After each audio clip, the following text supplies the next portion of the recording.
sur Instagram, dimanche 16 juillet 2023, Jean-Marie Perrier a partagé une photo inédite de Johnny Hallyday, prise en 1969, à l'époque où il fréquentait Nanette Workman.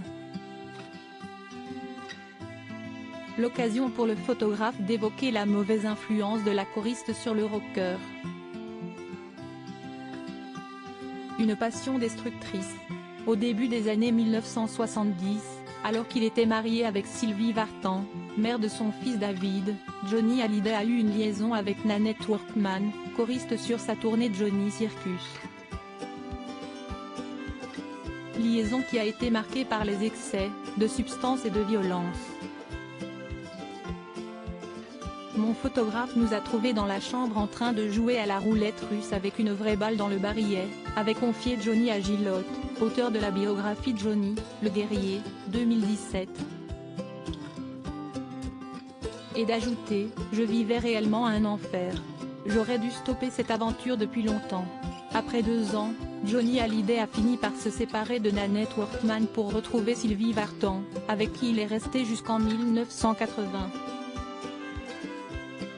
Une période un peu particulière sur Instagram, dimanche 16 juillet 2023, Jean-Marie Perrier, photographe et ami de Johnny, a partagé une photo inédite du rocker sur laquelle il apparaît en train de fumer.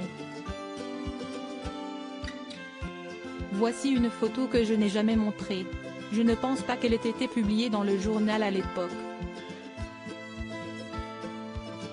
Elle correspond à une période particulière.